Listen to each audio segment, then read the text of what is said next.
अगली जिज्ञासा के लिए तैयार रहेंगे डॉक्टर पंकज जैन।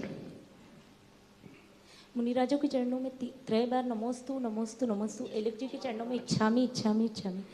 गुरुदेव, मेरा प्रश्न यह है कि आजकल जब चौके लगते हैं तो जब गुरु भक्त लोग जो रहते हैं वो अपने साथ अपने लिए मुनिराजों के लिए लेके जाते हैं घर से, तो वो लिक्विड भी लेके जाते हैं और सूखा भी लेके जाते हैं। तो लिक्विड लेके जाना कहाँ तक सही है? क्योंकि ऐसा आगम में उल्लेख है कि जब चौका चलता है तो उसके 7 घर तक का तो मुनिराजों को दे सकते हैं, उसके बाद का नहीं दे सकते। देखिए, 7 घर जो लगातार का वर्णन आया है वो आगम का ही है, लेकिन वो चीज़ 7 घर लगातार दे सकते जो सकरा हो जाती है। सकरा यानी अन्न आदि, जो अन्न एक दूसरे से स्पर्श हो जाता है ना, तो अन्न जिसकी मर्यादा उतने उसी दिन की है, लिमिटेड मर्यादा की जो चीज़ें होती है ना, वो सकरा कहलाता है। आप लोगों के चलता है कि सकरा क्या कहलाता है? जो जिसकी मर्यादा बहुत कम रहती है, 2, 4, 6 घंटे की, 8 घंटे की मर्यादा रहती है, वो सकरा कहलाता है।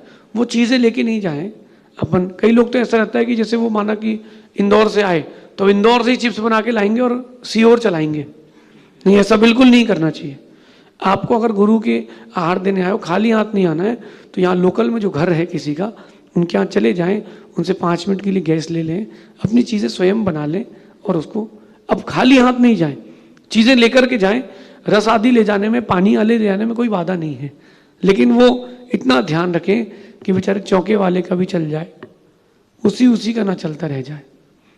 गुरुजी, ये भी बहुत होता है कि जो लाते हैं श्रावक, वो माइक पर बोले, जो लाते हैं श्रावक अपने साथ, वो क्या करते हैं, वो सिर्फ अपनी चीजें ही चला देते हैं और जिनका चौका रहता है उनकी चीजें चलती नहीं है। ये बेचारे श्रावकों के साथ गलत करते। मेरा मानना है जो लोग ऐसा करते हैं, भगवान उनके यहाँ जब भी किसी के आहार हो, उनके यहाँ की कोई भी चीज ना चले।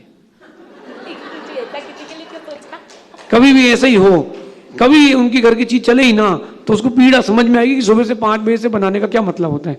अगर आप किसी के आहार देने जा रहे हैं तो अपना लेके जा रहे हैं तो 1 चम्मच दे दें, आप डटे ही गए। उसके यहाँ भी तो लड्डू बने, वो भी तो लड्डू चलाएगा। कभी भी ध्यान रखना,